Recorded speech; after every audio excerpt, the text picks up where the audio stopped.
네, 기자회견문 낭독하겠습니다. 윤석열 정부 검찰 정권 규탄 기자회견문. 윤석열 차의 검찰 폭주가 시작되었습니다.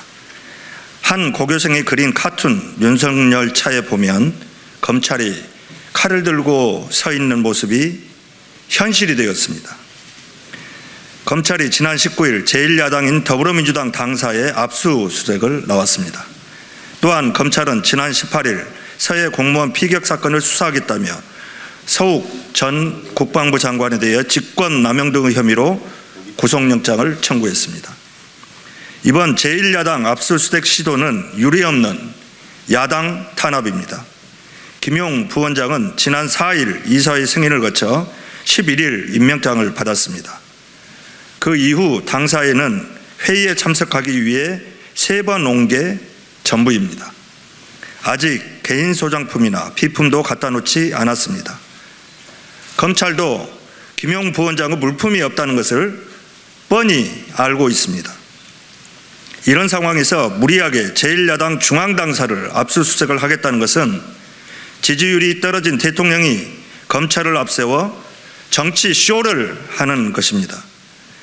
떨어진 지지율을 올리기 위한 몸부림입니다. 우리는 윤석열 검찰 정권의 무도한 야당 탄압에 맞서 끝까지 싸울 것입니다. 서욱 전 국방부 장관 사건은 검찰청법에 의해 검찰이 수사할 수 없는 사안입니다. 하지만 법무부는 위법한 시행령 개정을 통해 검찰청법을 본인 입맛에 맞게 뜯어 고쳤습니다. 법무부 이런 위법한 행위는 결국 정치 탄압을 위한 밑그림이었음이 드러나고 있습니다. 지난 6월 법무부는 개정된 검찰청법과 형사소송법이 검찰의 권한을 침해한다며 헌법재판소에 권한쟁의 심판을 청구했습니다. 그 청구서에는 2020년 법 개정으로 검사의 직접 수사 개시 가능 영역이 6대 범죄로 제한되었고 2022년 개정에서는 그 대상 영역을 2대 범죄인 부패, 경제범죄로 더욱 제한하는 취지의 법 개정이 이루어지게 됐다고 밝혔습니다. 즉 검찰의 직접 수사에서 공직자 범죄 등 4대 범죄가 빠진 것을 명확히 인식하고 있다는 반증입니다. 법무부는 2달 뒤인 8월에 수사 범위를 확대하겠다며 시행령 개정을 발표했습니다.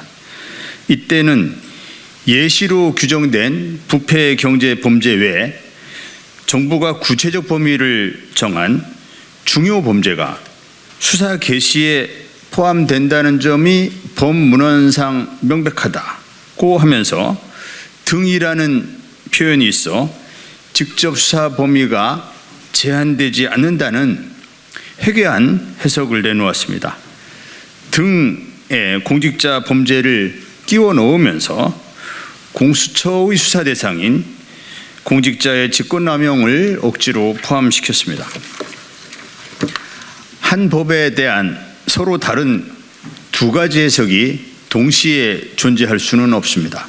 하지만 법무부는 직접 수사 범위 축소가 우연이라면서 우연 결정이 나오지도 않은 상태에서 일단 수사 범위를 늘려놓겠다면서 시행령을 개정했습니다.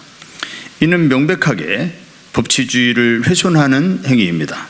또한 자유민주주의의 기틀인 삼권 분립의 원칙을 훼손하는 행위이며 헌법을 유린하는 행위입니다. 법무부와 검찰은 스스로 잘못되었다는 것을 잘 알고 있습니다. 정치검찰이 브레이크가 고장난 윤석열차에 올라타 정치 탄압에 나서고 있습니다. 검찰이 직권남용처럼 공직자의 직권남용을 수사하라고 만든 것이 고위공직자 수사처입니다. 공수처는 하루빨리 검찰의 직권남용을 수사해서 존재 이유를 증명해야 할 것입니다. 당 지도부는 검찰이 정치에 개입하여 칼춤을 추는 것을 언제까지 강 건너 불 구경하듯 구경만 할 것입니까? 당 지도부에 촉구합니다. 더 이상 좌고우면하지 말고 여야가 합의한 의장 중재안에 따라 신속하게 중대범죄수사청을 설치하고 검찰개혁 후속 작업을 조속히 끝내야 합니다. 여당이 사개특위를 반대하면 단독으로라도 시작할 것을 촉구합니다. 이 자리에 있는 의원들은 정치 검찰에 의해 대한민국의 자유민주주의가 훼손되고 헌법이 유린되는 모습을 결코 좌시하지 않을 것입니다.